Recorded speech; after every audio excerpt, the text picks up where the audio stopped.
the end right here. Okay. Uh, Yeah, Nero did that last week with Aaron O'Brien, and I was like, oh wow, like we don't have to say it. All right. Yep, here's the official copy. Oh, cool. Stream talking shows when trauma. Do I need to show that? Oh crap! I haven't. I don't even have the asset going. Oh geez. Banners. There we go. Show. There we go. There we go. All right. I'm not showing live on my end yet. I'm live on my end. Twitch is good. Sometimes I have to just tune into yours for some reason. Yeah, because mine is the one that usually works. Yeah. All right. Let me find you. There we are. Okay. And yeah, we still don't have many people. So Sharon, I'll like be looking off to the side a lot because I like to watch the chat and interact with them. So I'm going to throw up some hearts. Hearts. Hearts. Smash the hearts. And I'm seeing chat on Substack as well. Oh yeah, here we go. So yeah, so so the shared oh my god, the shared live works. So here we are. We're both looking at the same thing now. Cool. All right. Wait for people to show up. I like to say happy Father's Day to people that play both roles. So I'm not sure what your situation is, Sharon, but oh no, I have a wonderful husband. Oh, good. That's trying good to record me right now against my will. Yeah, I have to play both roles for my adopted love kid. a supportive husbando. Oh my goodness. All right, let's see. We got one person in chat. I think that might be me. Yeah. This might be solely me. Or it might be me too. Might be me, yeah. Let's see.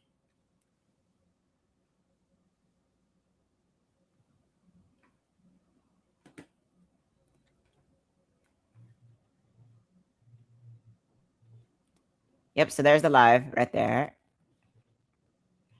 Oh,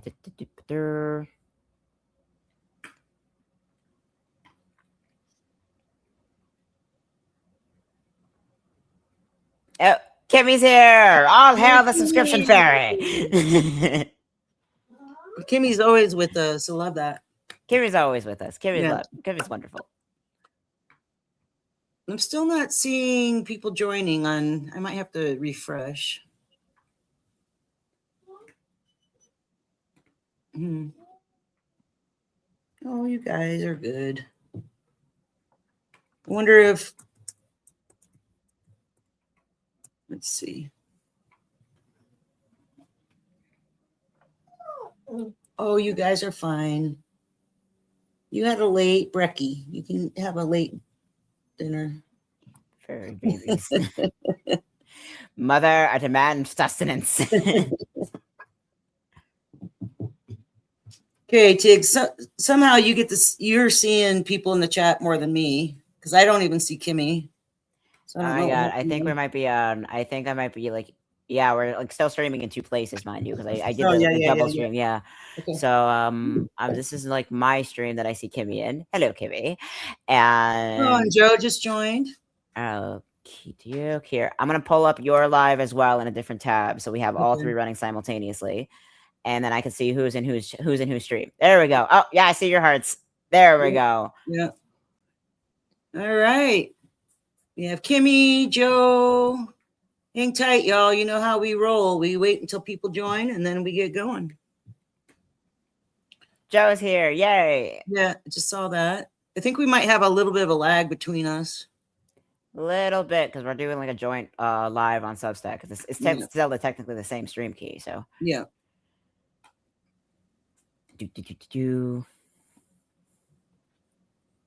Sharon, we have Kimmy says, hi, Sharon. Nice to meet you. Oh, hi. Thanks for joining. Oh, yeah, Sharon, can you see the chat? You can't see the chat, can you yet? I think I can, but then it covers my screen. Oh, yes, yeah, iPad. You're on iPad, so yeah. And too, Sharon, like if some of the chat has like questions or comments, we'll present them to you. Absolutely. Yeah.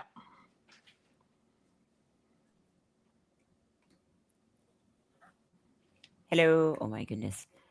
Hello, hello. 4 minutes in, 4 minutes. Okay, let's see.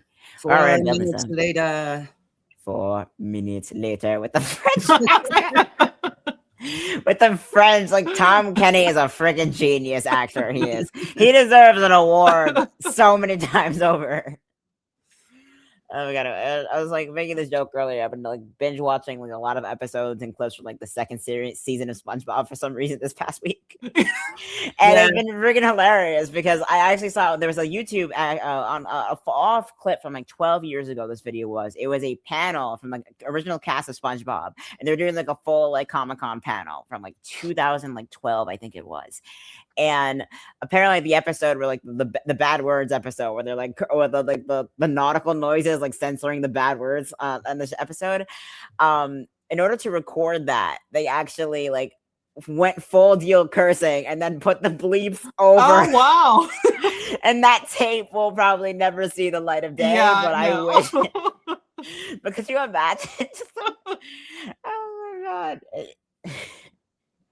Okay, Joe just said, I don't know the topic, so I responded with the topic, when trauma doesn't feel like trauma. Yeah, I'm bouncing between both, and I think we're looking at the same thing, honestly. Okay. It's joined, yeah. Yeah. Oh, yes. It did joined. It works. Yes, we can have one solid chat. Hello, Marnie. Yeah, Marnie. We're getting a few viewers. We're going to wait probably, I don't know, 2 or 3 more minutes, see how many we get, and then we'll get on with the show. Oh, yes.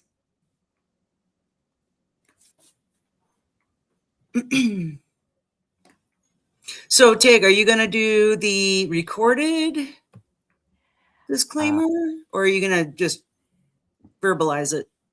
I'll verbalize it for now, and then I'll get the solid audio, and I'll send it to your way via the share drive, so we can just plug it in as you can plug it in as an asset every single time. Yeah. And I can get like my deep, like testosterone-filled announcer voice going. I've been practicing that, honestly. I can tell you, like, I mean, the HRT's been going great. I can do like a solid like impression of the guy from the Old Spice commercials. Oh yeah. He's like, "Hello, ladies. Look at your man now, back to me. No, look at your man now, back to me." You guys will get fed when I'm done. Oh my god. I don't know. What do you think? Guys just literally met on Substack while you. Oh wow! What a great connection to make. Yeah. Yeah. Like I was saying, after I got diagnosed with bipolar. Oh, come on. Oh, it's crazy how he does it. One of many. Hello. Oh my goodness. They're like, feed me. Mother, I demand sustenance.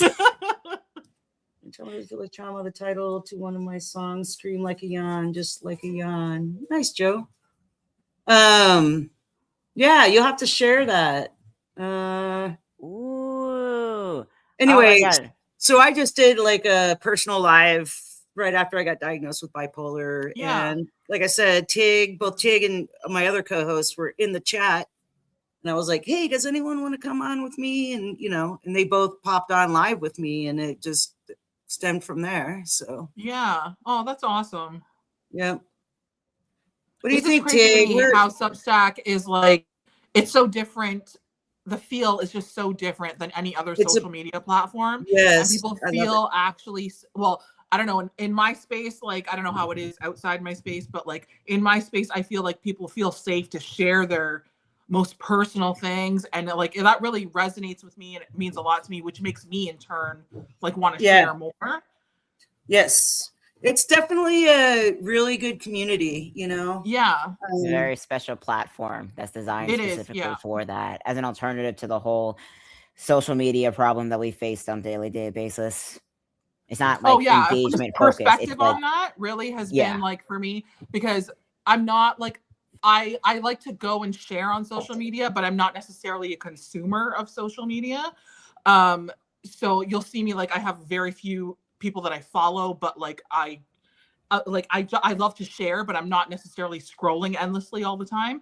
But it just to show you in context, like I've been on Instagram and Facebook for the last year, and between the two platforms, I've only I can't break 150 followers because my platform is not visual. My platform is words, right? Yeah. It's words. But then I joined Substack, and I also eventually joined Threads just a few months ago. And between Threads and here, I have almost 1,000 followers. So it just shows you it shows you the difference between what you're meant to kind of go towards. And like if I was meant for a more visual platform, then Instagram and Facebook would be working for me, but I'm not. My platform is words, and that's what seems to be kind of taking hold and kind of moving the trajectory up. So and that's how I found you. Yeah, exactly. Yes. And welcome in. Yes.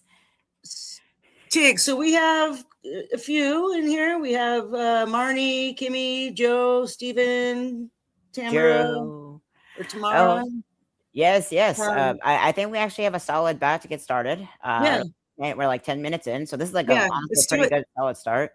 Okay, so as you all know in the chat, I'm Sushi, host of Mindhaven. I have my co-host Tig here.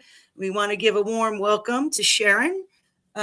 She has she writes on Substack side, so I will look up your website and post it in the chat so they can find you. Thank you.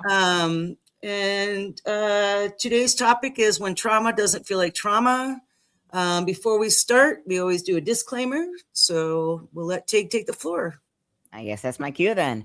Hello, everyone. Welcome to Mindhaven. Mindhaven is a weekly podcast and a safe space for discussing mental health topics and stories about mental health conditions for those with lived experience.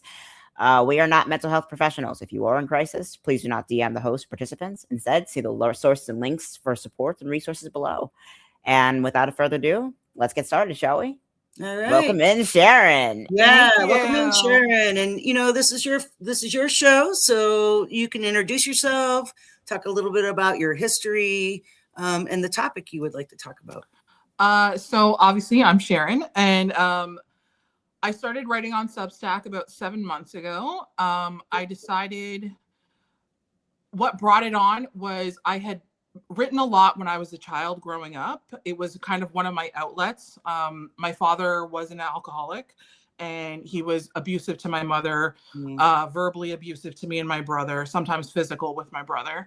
And my mother, I realized more and more as the years go on, was probably what would be considered now a narcissist. So dealing with two dynamics like that and then them intertwined, it really it created obviously a really tense situation in the home, like every single day. It was just day in, day out. There was always something. So growing up, writing was one of my biggest outlets, whether I was writing poetry or, a rap lyric on a piece of paper, scrap paper, stories, all that kind of stuff, or writing in my diary. It was just always this outlet. And then I kind of lost it over the years. And then only recently, I actually wrote a post about this. My daughter, who's getting older now, I see her taking on writing a lot. It's a big outlet for her in a very different way. Like she uses her writing creatively to have an imagination and to create these worlds for herself, whereas I was using it to kind of escape reality. And to see that connection between us happening, it really reminded me when I saw her writing more and more over last summer. I kind of thought to myself, well, why did I ever stop?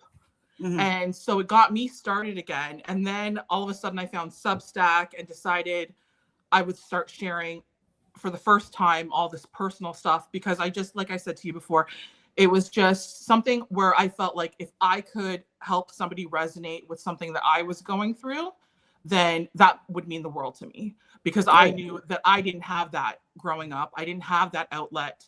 I didn't have somewhere to turn where somebody was understanding everything that I was going through. So if I could make that possible for somebody else, that's what made me encouraged me to share a little bit. Yes. So yeah, that's me so far. And I've got 2 kids and a wonderful husband. They're upstairs right now. My husband enjoyed his Father's Day today. So right now it's my time. And well, we're happy to have ready you. to get into it. Yeah. All right. You want to talk about a little bit about the trauma that doesn't feel like so this was one of my essays. I wrote it a few months ago, but then recently a lot of new people have found me. So I kind of re-released it. And it really ended up resonating with a lot of readers. So it's basically about when trauma doesn't feel like trauma because you're basically living inside it. It becomes normalized. So many things that, you know, are dysfunctional suddenly become like, oh, what are you talking about? You become the black sheep when you're the one calling out the bad behavior. And honestly, it's a reason why I ended up having to go no contact with my parents eventually. Because it just became this dynamic where they couldn't kind of accept responsibility for everything that was going on. And being in that environment, once I became a mother, I couldn't do it anymore. Like I just, if it was just me, I continuously think like, if it was just me, I think I would have put up with a lot more than I was willing to put up with once I became a mom. That really changed the game for me because I was just not willing to participate in passing on toxic behavior to my children because there was no change there. I gave my parents multiple opportunities for change. And that's like one of the things that people don't really realize about, you know, estranged adult children that go no contact. They get judged very harshly. And I've been online and I've been called a horrible mother. Been called my father, who was an alcoholic and abusive, that he deserved better than what I'm giving, that I'm a terrible person, I'm a terrible example for my kids. All this stuff has been said to me, that I should be more understanding to my father's situation.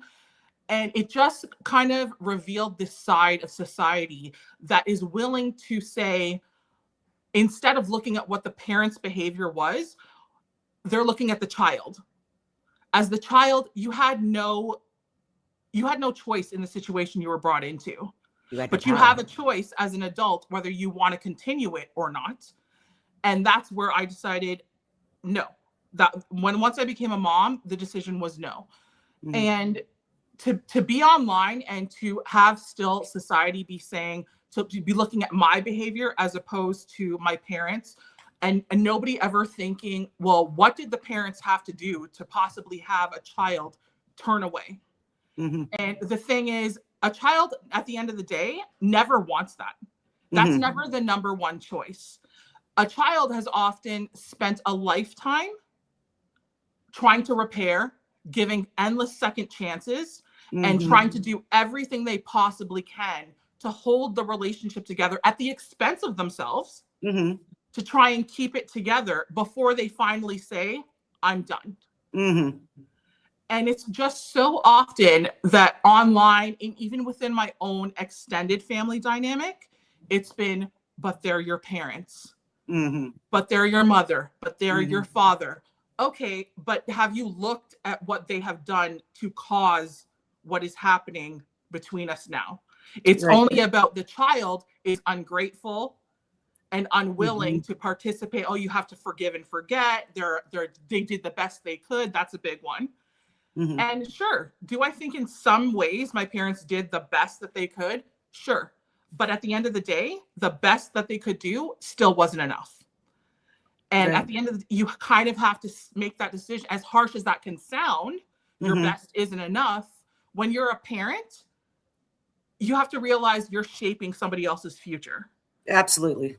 And you cannot, if you're not doing your best, and to say that you're in an abusive situation, you're in an alcoholic situation, and you're living this day in, day out, having to put yourself last as the child, there comes a breaking point. And to be judged for that is heartbreaking for the child. But nobody really wants to look at that side of it. They always want to say the parent did the best they could. But then where does the child draw the line? Yep. I'd like to interject real quick. It kind of reminds me of my adopted daughter and myself. We recently, it was a big ugly divorce, and I adopted this child before the divorce and had to sell a house and move in with people and things. And, you know, this was before I got diagnosed with bipolar disorder, and I was all over the place emotionally. And anyway, so my kiddo's 18 now, but like they were 16 when the divorce happened, and we lived with their biological aunt for a year. But it came to the point where I was so distraught and all over the place mentally that the child literally like quit, like disowned me for a minute. Yeah. You know what I mean? Because I was not being attentive to their needs. I was more like trying to figure myself out. Right. So it's kind of like, I get what you're saying in that respect. I mean, we're back to our relationship now, but yeah. The difference I'm hearing there though, is that you sound like you're aware of the situation. Yeah. Which brings, like, for my situation, if my parents took any, like, even just a modicum amount of accountability, remorse, sorrow, you know, regret, if any of that was expressed in sincerity, things might have gone a different way. Right? So there's a difference between saying, I'm a parent, I made a mistake, I did the best I could, and taking hold of that and trying to make the effort to change. Because when a child sees, like, okay, they're not perfect, of course, but they're trying to make a change, then of course you can still have that in the back of your mind, like there's hope. Yeah.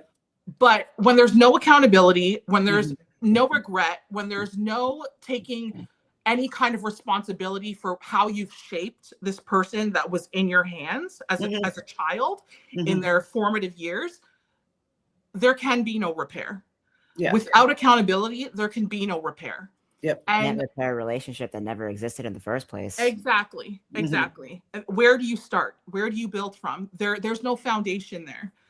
And the foundation is truly on dysfunction, and you can't build anything from that. And so when I wrote this essay, When Trauma Doesn't Feel Like Trauma, I started thinking about the fact about how uncomfortable I was using that word with myself and in my situation. And I say in my essay, you know, the very definition of trauma is that you've done psychological damage. You've experienced psychological damage by, you know, extreme circumstances have been committed. And by its very definition, of course, my life had trauma in it. I watched my father beat my mother. I watched my father fall down in drunken rages, passing out on the family room floor, moaning all night in his sleep, keeping everyone up all night because he was blackout drunk. Watching my mother, you know, then they would have these knockdown, drag out fights. And then the next day, it was like nothing happened. Everything was swept under the rug. He would be physical with her. He would verbally abuse her. Sometimes me and my brother would get right in the middle of it as children trying to protect my mother. And the next day it was like, no, what's the big deal? Right. There was one very specific moment where they were fighting on and off for hours, swearing, breaking dishes in the kitchen. It was just going on and on and on. And my mom had this way of like poking. And she, like, my dad would walk away and she would follow him. And she would just continue. And so the next room and then into the next room. And like, they would just have these long antagonizer. Exactly. Yes.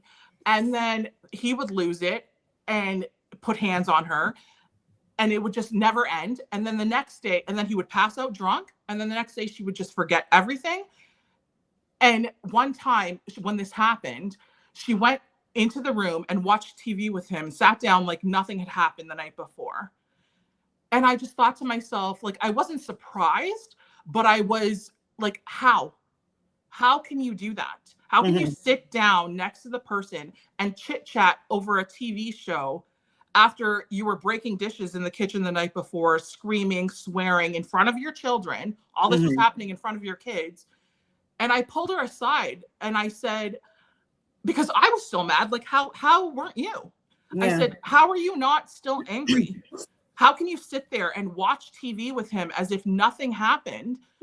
And she just kind of smirked and went like, I know, and kind of walked away. Weird. How old were you at that point? At that point, I was in elementary school. I was I wasn't even 13 at that point. Wow. And I just said, like, how could you not hold him accountable for like anything? And in my mind, it was just, and I don't doubt that it was very much probably a survival tactic for her as well, to kind of sweep everything under the rug. But at the same time, when you have children in the situation, to kind of dismiss their experience in it as well, it makes you not able to trust your own feelings as a child. Yeah. Because then you grow up seeing all this horror, all this dysfunction, all this trauma, and you think to yourself, well, maybe I'm the one overreacting. Yeah. Right. It's the indirect gaslighting, the invalidation of it all. Exactly. I mean, the narcissist prayer, honestly, you're right. It's like, that didn't happen. And if it didn't happen, I didn't mean it. And if I did mean it, it was probably your fault. It is again and again and again. It just, Hey, really quick, Sharon. And Kimmy made a good point in the chat.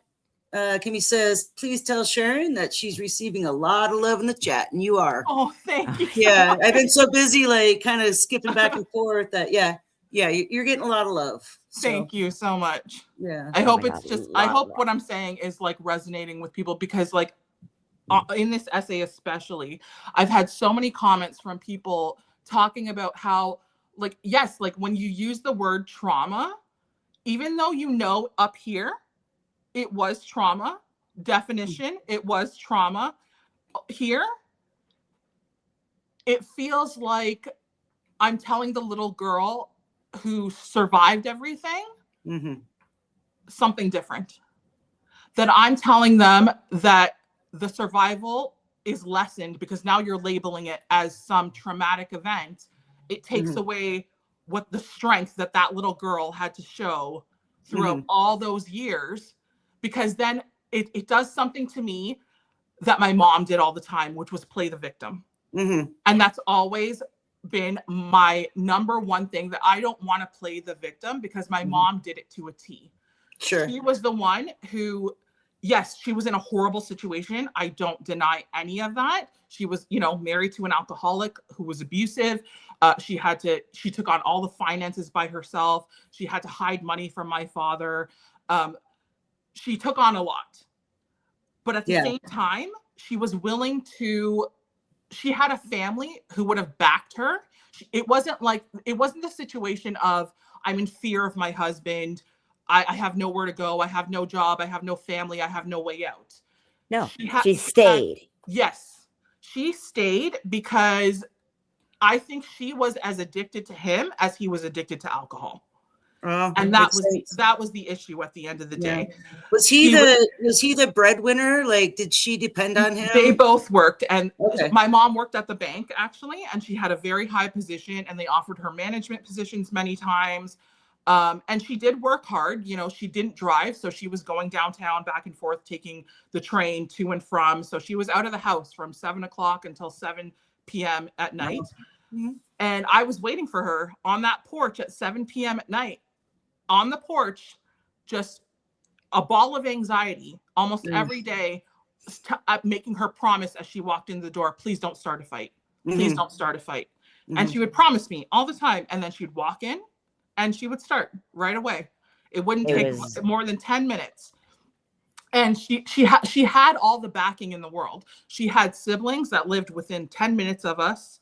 And if it wasn't for my extended family, my life would look very, very different. I would have probably repeated the cycle myself if it wasn't for that extended family that showed me something different. But she had people willing to take us in. She had a good job. So it wasn't the typical, and my father too, at the end of the day, it wasn't my father putting her in fear. My father, yes, they got physical over alcohol, because at the end of the day, she would try to often stop him from drinking more, taking that next drink.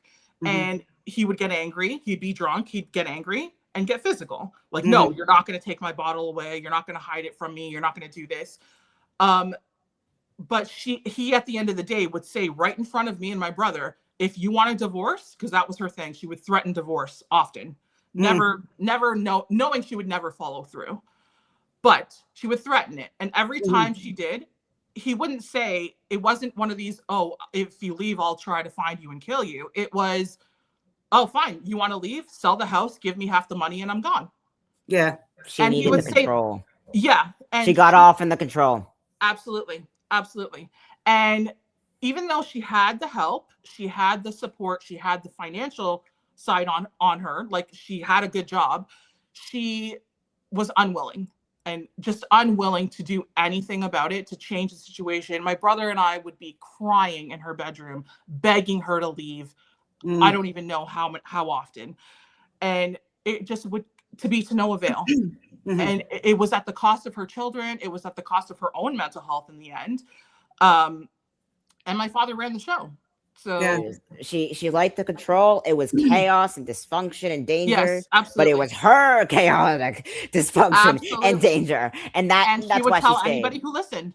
Anybody who listened, this is what he's putting me through. This is what I'm going through. It was a show at the end of the day for her. Sure. To have something to say, like, oh, look at what he's doing to me. Look at what he's doing to me. Okay, well, here's your solution.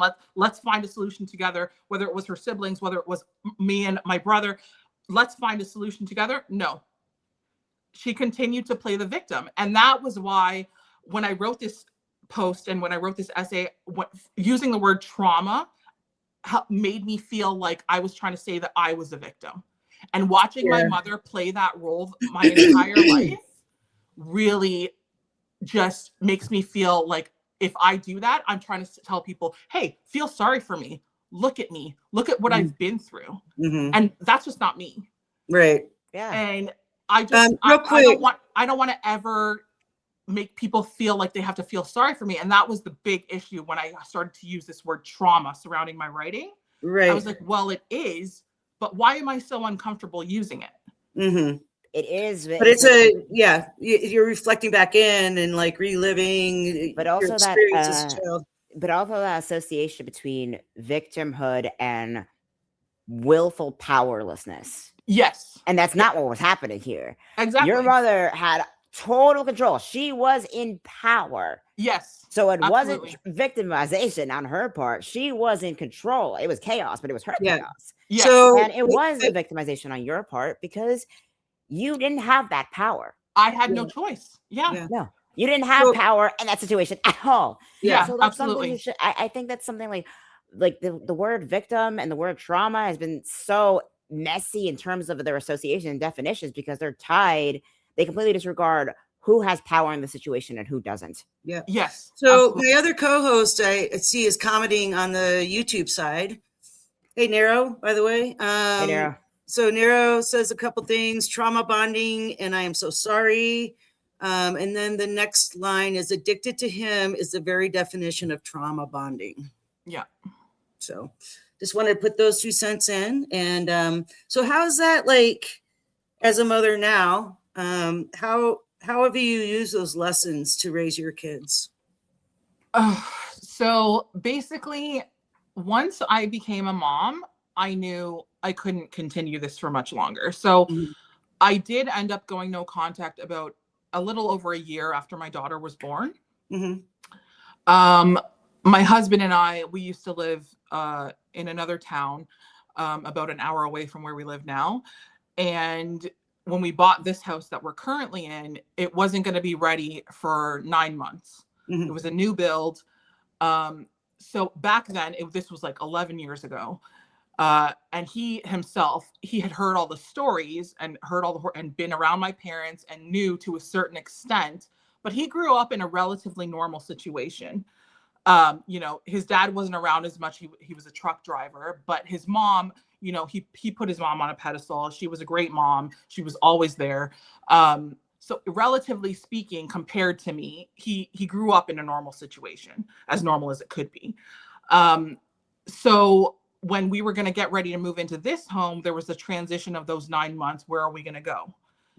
And my parents have a finished basement. And so we'd had many conversations with them during my pregnancy and I had made it clear, this is your last chance. You're going to be grandparents now. You can either change for the sake of your grandchildren and wanting to know them and getting to know them and having a relationship with them. Or if you don't, we're done. And I had many conversations around what those boundaries would look like. Like my father had to stop drinking completely. They couldn't fight around my children. All these things were in place. So when we were going to move, my husband asked me, instead of us renting a place for those 9 months, why don't we just go stay with your parents? Because we had those conversations previously. Things seemed to, and they were, my mother started calling me weekly. She was checking me in on me while I was pregnant. So things did seem here and there on the outside to be kind of coming together. And at the end of the day, I wanted to believe that they would be different for my daughter.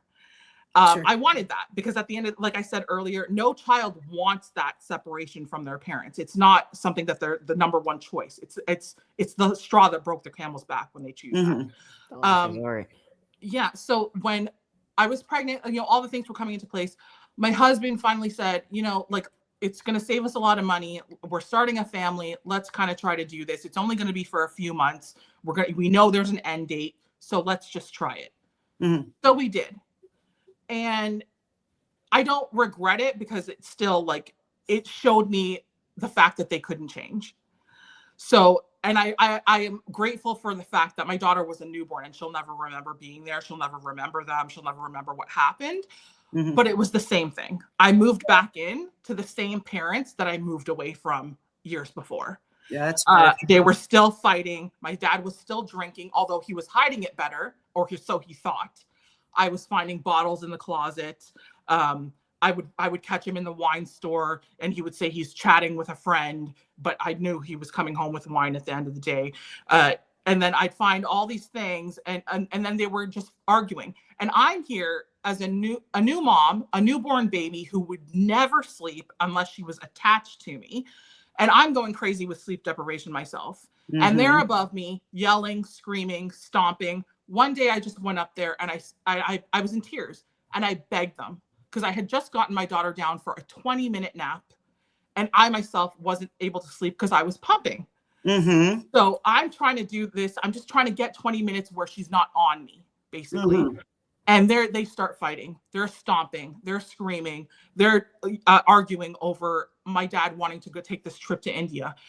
And I come up there and I'm just begging them, please. I just got Kayla down to sleep. She hasn't slept. I haven't slept. I'm about to lose it. Can you just please be quiet? I didn't ask them to stop arguing. Just be quiet about it. Yeah, just bring it down a notch. Yeah. Take it down or take it outside or anything else. Yeah, and it all can, oh, yes, I'm sorry. As soon as I closed the basement door, they started up again. I went upstairs again. Your grandchild is sleeping. Your newborn baby grandchild is trying to sleep. Please, just take it down.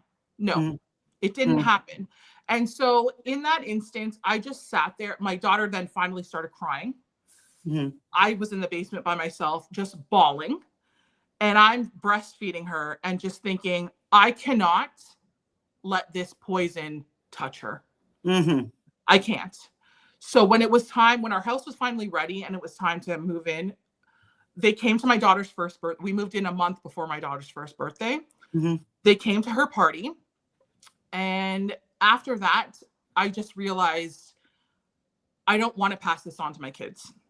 Yeah. They weren't changing. They weren't willing to change. They weren't willing to look at themselves. They weren't willing to take accountability. There was nothing I could do except cut ties. Yeah. Because it wasn't going to be good. It wasn't going to be good for me. It wasn't going to be good for my children. Yeah. And the whole situation was completely dysfunctional. Yeah. So that's kind of where it changed for me, was becoming a mom, like really showed me what I'm willing to put up with and what I'm not willing to put up with. Yeah. So that was really important. And then since then, my daughter's 11 now, my son is 8. And, once in a while they'll ask me like, why don't we talk to your parents? Like, why don't, and I tell them age appropriately, I tell them, my mommy and daddy weren't very nice to me. So the life that I had looked very different than the life that you have right now. Right. So that's what they understand. And it's just, I see them getting to the ages where I was going through certain things. At 11, I had lived more life than my daughter ever has.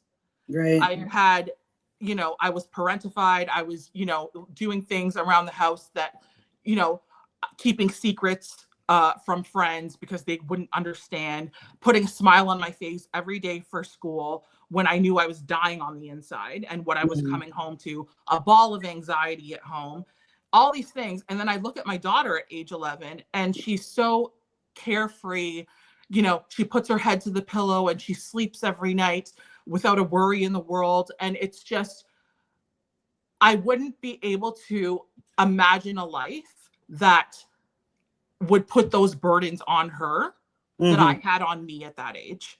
Absolutely. And that's where I kind of drew the line, and that's where it kind of made it really easy to kind of say, yes, I'm going to break the cycle. I'm not going to put on my kids what I had put on me.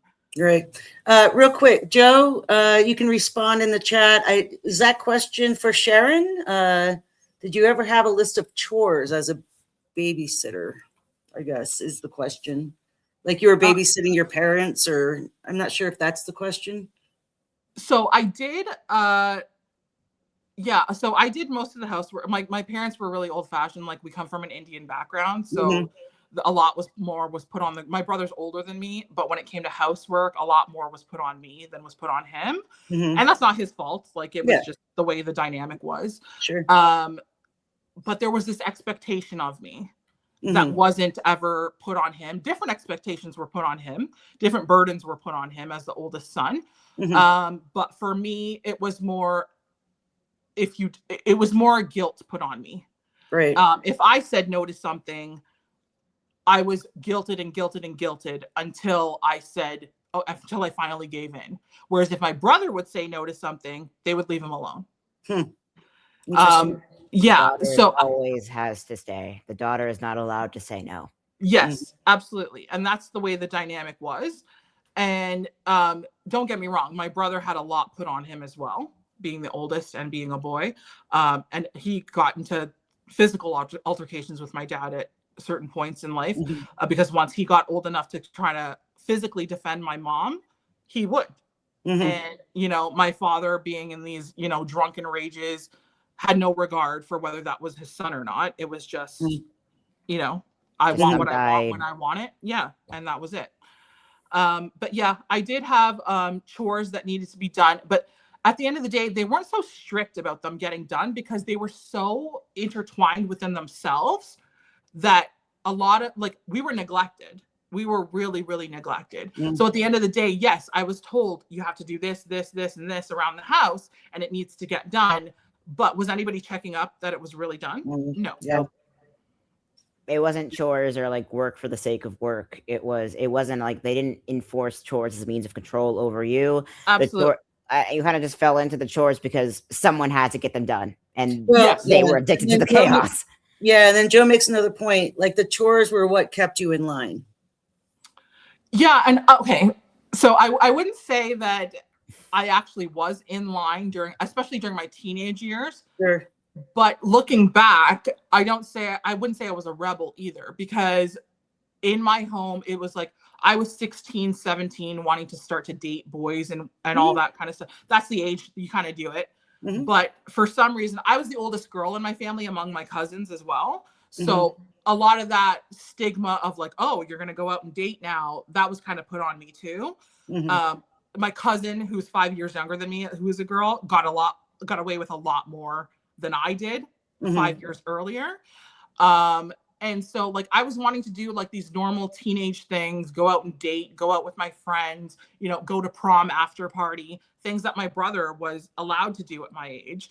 And I was getting told no, and getting shown in a different light and getting displayed in a different light to my family because I wanted to do those things, which to me are normal as a teenager. Normal stuff.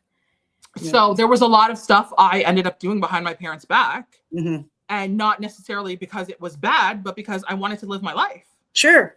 Because I wasn't having a life within the confines of that home. It was abuse. It was dysfunction. It was nothing about me. So outside of those walls, I wanted to have a space. I wanted to be seen. I wanted to have friends and a boyfriend and have that kind of a life outside of those walls. And it what it really did was teach me that I had to put on a mask. Yeah. Everywhere I went. Yeah. It's a form of malicious incompetence, honestly. Exactly. And, you know, I had to do that for survival, but I also had to do it to seem like I was normal amongst my peers. Because when you're in elementary school and you're watching your best friend, you're going to her house after school and she's hugging her mom and they're telling each other that they love each other and they want to talk to each other and they're excited to talk to each other. And you're seeing these dynamics when you're this young age in elementary school, and then you know what you're going home to. It really changes at that such tender age. It changes the way you put yourself out into the world. Absolutely. And it puts on that mask and it forces you to wear all these things, but then you're going home and wearing a whole different suit of armor. So you're going out into the world going, oh, hey, I'm this happy-go-lucky kid and nothing's going on at home and I'm smiling and I'm laughing and all that. And then you go home and then you're having to put on this other suit of armor that's saying, well, I have to be strong enough to survive what's going on here too. So it's a lot of weight, and it is a lot of, again, it's a lot of trauma, and it shapes the way you become as an adult. And the reality is I'm in my 40s now, and I'm unpacking a lot of this stuff for the first time because I didn't really ever allow myself the space to kind of say, yes, you went through something. To process, Yeah. And it actually meant something. It meant more than what every adult back then was trying to sweep it under the rug. It wasn't, oh, it's no big deal. It wasn't, oh, you need to forgive and forget. It wasn't they're doing their best. This is what you went through, and you need to own it and process it and try and deal with it the way it needs to be dealt with finally. And I feel like I hit 40. Yeah, I feel like I hit 40 and I just said, I can't keep denying what happened to me anymore. Right. And that's where the writing came in. It came back in again, and it came back really heavy, and really just has me thinking every single day. Like, I'm active in notes all the time because whenever a thought pops into my head, I'm just like, yeah, you know, that happened, and it's something I hadn't processed before now, but I really need to think about how it's not about being the victim, and it's not about it being trauma. It's about learning how it's shaped me and how it's made me who I am now, and what I want to keep with me from it. Because there are things that I came out of it. I am a very strong person. I am very resilient. But then there's also the flip side of it. Well, but maybe I don't want to be strong anymore. Because in the past, strength looked like, oh, I have to feel like everything's okay. I have to put on this act. I have to put on this mask. I can't admit that I'm sad or upset or depressed or anxious. Now it looks like being vulnerable enough to admit that I am sad and anxious and depressed and all that stuff. Good for so you. That's where the strength has to come in now. The strength before was covering it all up. The strength now has to be being vulnerable enough to admit it. Exactly. Wow. Yes, it's not being like rigid as before. It's like being anti-fragile. Yeah, you don't have to be unbreakable. You just have to be the opposite of brittle. And I'm still working on that because I'm very much a person that has kept everything in my whole life. And, you know, my husband often says, like, you know, he never knows when, because I'm so stoic at times. He never knows when something's actually going on with me because I just always act like everything's fine. And it's now I'm to the point where I'm like, I have to stop doing that, just not only for the sake of my own mental health, but to show my kids, like, you don't have to hold everything in. Yeah. It's okay to cry. It's okay to reach out for help. Yeah. Exactly. And that's so important. It's so important to be able to ask for help. It's so important to, and I remember this when I was 17, I was at the worst of it. I was in high school, not going to classes. I was in bed all day. I was lying to my parents. I would tell them that my teacher was absent that day and I came home early, or that class got canceled, or whatever I could come up with. And I was coming home and just laying in bed depressed. I was self-harming. I had all this stuff going on because of what was going on at home. And finally, I couldn't take it anymore. I didn't know how long I was going to last, basically, for lack of a better word. And I finally decided, okay, I'm going to go to my mom. I need help. I don't know what else to do. And I went to her crying and telling her I didn't want to live anymore. I was depressed. I couldn't get out of bed. I couldn't go to school. I didn't know what else to do. Please get me some help. And she refused. Oh my gosh. I'm so sorry. She told me word for word, her words were, you don't have to talk to a doctor. Your mom is your best friend.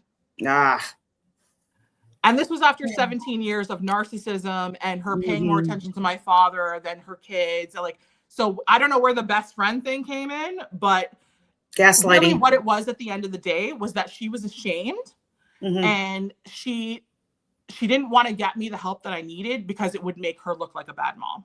Was the reality at the end of the day. And the reality of being all of this coming to light, and it would be impossible to ignore at that point. Yes, absolutely. And when it was staring her right in the face, she still refused.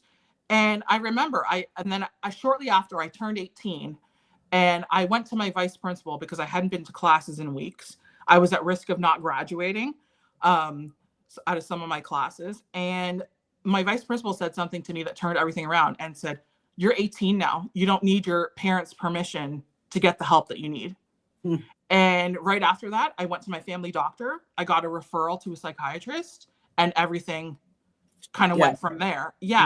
And I went into from 18, I was depressed probably from the time I was 13, 14. But by the time I got help at 18, I went into my mid-20s, on various medications, various doctors, all this kind of stuff, finally, until something settled and I kind of pulled myself back out. But it was with no help from my parents. Right. You had to do it all yourself. Yeah, because there was an image thing there. Yeah. And having to take that on so young and know that when I was at my lowest and you go to the people who you're supposed to trust most for help, it shapes the rest of your life. Oh, absolutely. Because it makes you, if you can't feel safe enough to go to your own parents as a teenager and say, I don't even want to be here anymore.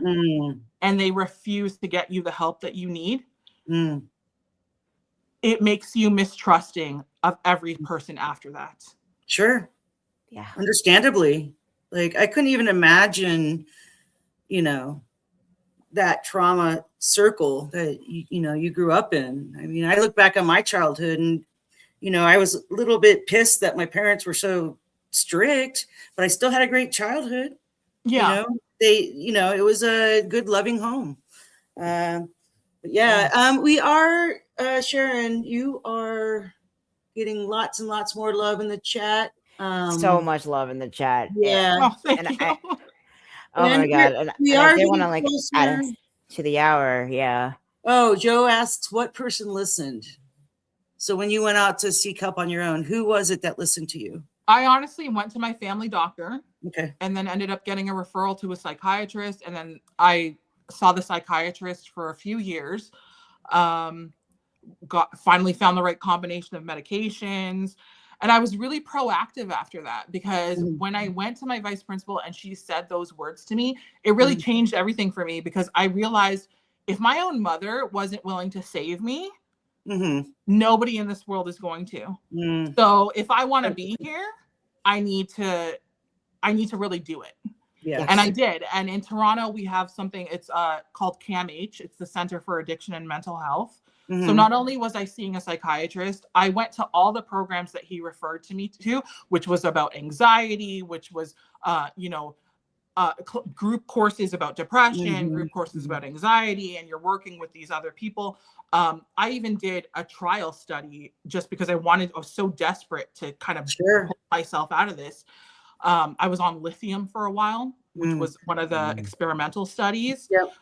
Didn't like that very much, but once the study was over, pretty hardcore. kind of zombified there instead of kind of working through anything. Right. But yeah, once I found the right doctor and the right combination of meds, but I had to do it all on my own. Sure. And right now, in my 40s, I can look back and be proud of that. Absolutely. But at the time, it felt like I was a sinking ship and I was begging my mother to throw me a buoy out into the ocean. Right. And she was saying, no. Yeah. Swim. Figure it out on your own. Yeah. Jeez. Figure it out on your own and then have the audacity to get mad at you when you did. Yep. Yeah. And have the audacity to not understand when I finally went no contact, right? Like, yeah. Right. Why are you can't repair a relationship when there is no mutual understanding that both you and your kid are human beings, first and foremost. You can't treat your kid like an afterthought or a prop or a toy or property. Yeah. And then expect them to receive the same way. Sure. And that's the thing. You hit it right on the head there. Because that's what me and my brother were treated like. We were the props in their story. Right. We were there to protect her when she was getting hurt. We were there to intervene. We were there to get in between their fights. We were there for them to use. Yeah. The refs, the entourage. Yeah. The back end cleaning that they couldn't take care of themselves. It's weaponized incompetence. Yeah. Exactly. Yeah. Kimmy says, oh no, she was saying hi to Torchbearer. I thought she was saying you were the Torchbearer. no, hi Torchbearer. But yeah, I mean, you're not wrong, honestly. Yeah. And hey, you know what? We are getting to the top of the hour. This is it goes by so fast. Yeah, it goes by so fast, Sarah. And I was so nervous, and now it's like, yeah. And you're welcome back anytime. Just reach out and say, hey, I'd like to be on. But we do like to do this new thing at the end of every show because, we talk about a lot of heavy stuff. Yeah. We would like to carve out a little bit of joy. So like you can think about something that happened recently or what brings you joy and share it. And we'll all do that. So you can go first, Sharon. Oh, recently, I would have to say, obviously, it would have to do with my kids. Yeah. Actually, this wasn't too recent, but one thing that comes to mind, and I told this story online. There was one day, me and my son were passing this ball back and forth, and he was like, "Mommy, pass me that toy," and I passed it to him, and he goes, "Okay, now do it again, but with more pizzazz." And I just lost it. That's awesome. Like, I'm sorry, I didn't know there were rules to how I had to pass you the toy. I didn't know there were styles to the passing of the ball. Constantly, like, stuff like that. He's just constantly coming out of his mouth, and he just makes me laugh every single day. That's amazing. And my daughter, on the other end of that, I see so much of myself in her, but in the best ways. Like her creativity about writing and like, she's thoughtful and she's imaginative. And like, so those two things between the two of them, it's just, it's a good life. It's a good life. Oh, I love that. Oh my God. Tiny humans. What about you, Tig? What brought you joy recently? Something that brought me joy recently.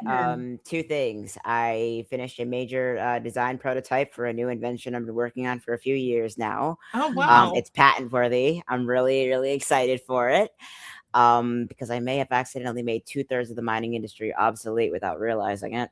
Oh God. But on that note, other thing that brought me major joy, I got my paperwork lined up for a top surgery at the end of the summer. Oh, good for you. I'm getting my top surgery done. Yeah, awesome, Tig.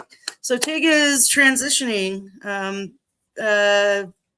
female to male, right? Yeah. Oh wow! Yeah, Congratulations. I really love I just love taking the form or whatever suits my needs. Honestly, that's the non-binary you gotta aspect be happy of it. with your own body, right? Yeah, and I've been wanting to get top surgery for quite some time. It's been a long fight. It's been a long period of getting here, but I finally got the pamphlets and I'm sending everything over to my provider. And now the consultation works through.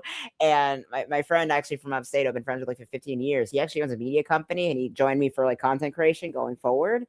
And he's actually like, listen, dude, I can come by and just help you with like aftercare and stuff like that. I love that. Thank you. And so, yay! That's awesome. Congratulations. I'm going to have my muscly pecs that I've always wanted. You're gonna have to start pumping some iron. Oh my God, yeah, I'm trying to get to calisthenics more and more these days. Oh my God. Yeah. And for myself. So last weekend I was not able to join the live because I was up at about 10 to 11,000 feet in the mountains camping here in Utah. Nice. Little place called Bush Utah. Lake National Forest, and I went fishing, caught some fish. It was amazing. And one other thing that brought me joy. I had it on the tip of my tongue. Anyway, that was my big one. I was able to go do a little vacation. I work 2 jobs, and I got 3 dogs. I'm busy. I got a podcast, but yeah, so I was able to go escape for like 4 or 5 days. So that brought me a lot of joy. That's amazing. Lovely. Yeah. Getting out in nature, going wilderness and whatnot. I love it. Yeah. No phone service, No phone service. Disconnected. It was great. Just you and the trees. Everyone in the chat, thank you for being here. We will repost as always. And Sharon, thank you so much for sharing your story. Oh, thank you so much for having me. I appreciate it. Yeah, I'm so happy you so much for being here, Sharon. Yes, absolutely. Yeah. And anytime, if you want to talk about something else, or we can revisit the trauma situation. Absolutely, yeah. Yeah, we like to do different parts of conversations. So like part 1, part 2. But again, stick around because we're going to end the live and then we'll debrief. And then I'll let you get back to your kids. Awesome. Oh, they're in bed now, so no worries. All right. Bye, everyone. Bye, everyone in chat. Much love. Dun, dun, dun, dun, dun.